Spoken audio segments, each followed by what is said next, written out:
Hello. In this video, we're going to go through Learning Target 7.2.1, which is on area and perimeter. And a lot of this is review, so I'm going to go through like fairly quickly. The first few, there's only a couple weird things that we're going to talk about this video. And so if you need any additional videos that go slower or talk more extensively about it, just let me know and I can add those. So the shapes that we're going to talk about today are ones that you probably have seen the area and perimeter formulas for in the past. So we're going to talk about circles, triangles, rectangles, and then trapezoids. So the first thing I want to do is I just kind of want to write my formulas up at the top for each of my shapes. So for a circle,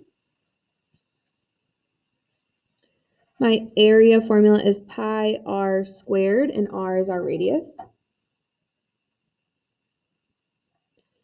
And perimeter is also called circumference. So it's going to be C equals 2 pi r, or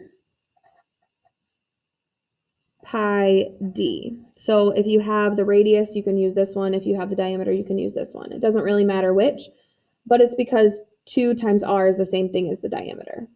Radius is twice the size of, or the diameter is twice the size of the radius. So here's our circle formulas, and perimeter and circumference are the same thing. So then a rectangle, you can use length and width, or you could use base and height. Whichever one makes sense to you, only write one of those down.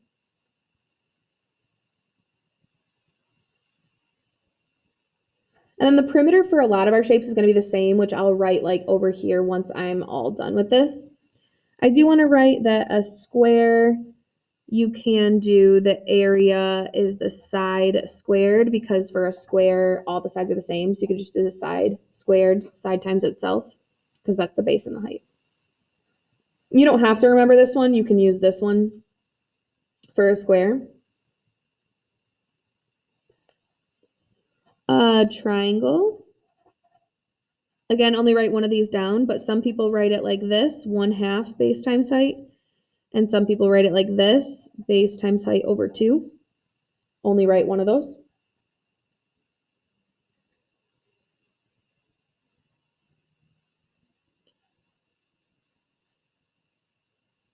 And then a trapezoid. This one is the one that may be new. So the trapezoid is 1/2. And then instead of just base times height like a triangle, a trapezoid has 2 bases. And we'll see a picture in just a minute.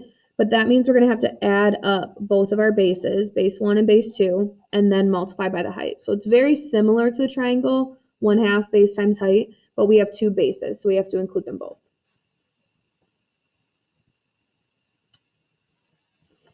And then for all of these 4, so everything except a circle,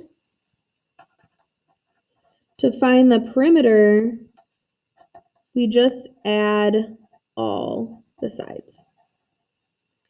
You can write formulas for each of these, but I don't think it's necessary. You're just going to find the sides on the outside and add them together. So let's go through an example of each of these.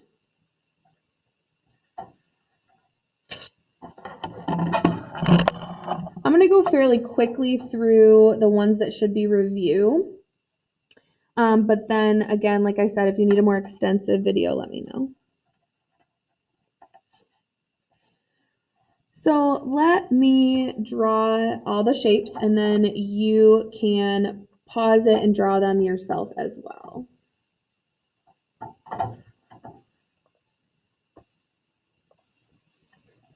Okay, so go ahead and pause this for a second, draw all these examples, and then unpause when you're ready to go through them. So for each of these, we're going to find the area and the perimeter.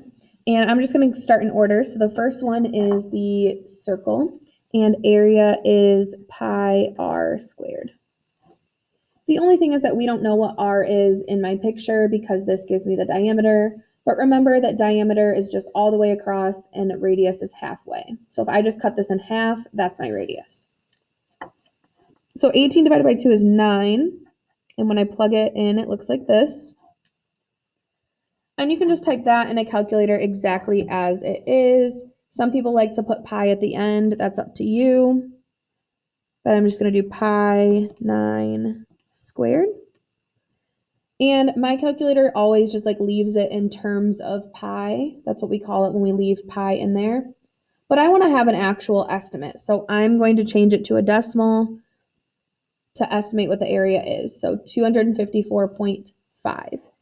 An area is always in units squared. So 254.5 inches squared.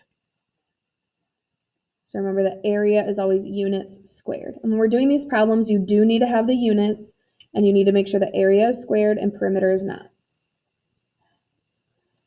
So perimeter, I add up all the sides, but for circles, we just have like one continuous side and it has its own formula. So remember, for circles, the perimeter is the same thing as the circumference.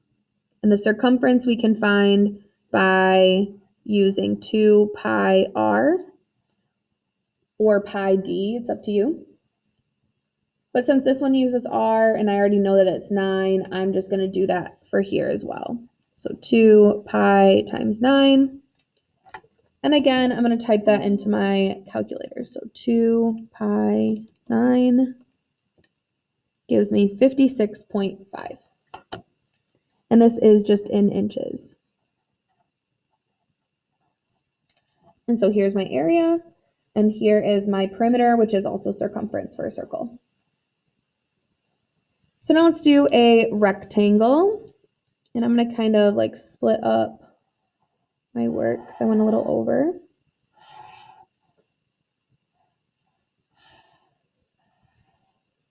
So for rectangles, we just want to do base times height or length times width. It's up to you, whatever works best.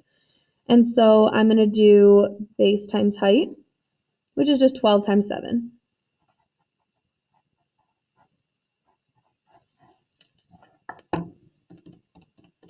Which is 84. And so my area is 84, and then I want this in units squared, 84 centimeters squared.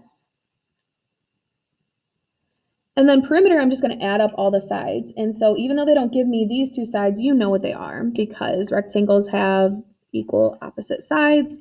So I'm just going to add up 12 plus 7 plus 12 plus 7.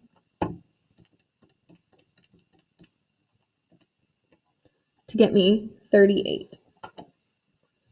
So I don't really need to show any work for that one. If you wanted to write it all down, you could, but it's just adding up all the sides and you can do that in your calculator. So 38 centimeters, not squared, just centimeters. Triangles, I have 2 of them because there's 2 types. One is where the height is on the inside and one is where the height is on the outside. And so when the height is on the inside, we just have 1/2 base times height, and our base and our height are perpendicular to each other. So our base is 11, and our height is 13.4. And so when you multiply those together, you get 73.7. And when I go to write the units, I notice that this doesn't have any. So I'm just going to use units or u squared. So if you are not given any, use u to represent an unknown unit. For perimeter, just be careful because this height is on the inside. So I don't care about this 13.4 when I'm finding the perimeter. I'm just adding 11 plus 14 plus 15. So if I add those all together, I get 40 units.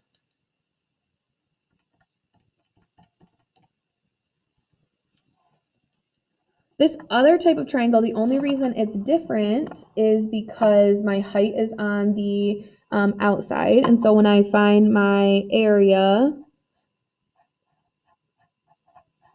I get 1/2 6 times 10, which ends up being 30 meters squared. But when I go to find my perimeter, I have a missing side. But for right triangles, we can use the Pythagorean theorem to find our missing side. So in the Pythagorean theorem, remember you have your side squared plus your other side squared equals your hypotenuse squared. So this is my C. And so I have to do a little bit of extra work to find out what this value is. So I'm going to do 6 squared plus 10 squared equals C squared. And I want you to try to find that on your own, see what you get for C, and then unpause it, and I'm going to show you what it is. So I got 11.7. Make sure that you square root at the end. So you do 6 squared plus 10 squared, and then you end up square rooting that number. So this is 11.7. So now to find my perimeter, I can add up all my sides. 6 plus 10 plus 11.7. And I would even like leave this in a calculator and not round it, use all the decimals and add up my other sides. So I get 27.7 is my perimeter. Last one is probably the newest one, and so it's very similar to a triangle, but we have two bases. So for area, it's 1/2, add up the two bases times the height. So it doesn't matter what one is base 1 and base 2, but they're the two things that connect the height. So the height is here, and then our two bases are 6 and 8. It's also the two flat sides, the ones that are parallel to each other. So 6 plus 8. And then my height is 4. And I would put that in parentheses too. And then you can type this exactly as it is on your paper. So I'm going to do 1/2, 6 plus 8, 4 to get 28. You can also use 0.5 if that's easier to type. So my area is 28. And again, I was not given units, so I'm just going to put U squared. And then perimeter, again, don't fall into the trap of this triangle. This height is on the inside. This height is on the inside. So 4 does not matter for our perimeter. We're adding 5 plus 6 plus 7 plus 8 to give us 26 units. And that's it. So these are all the shapes that you're going to have to know how to find the area and perimeter for this learning target.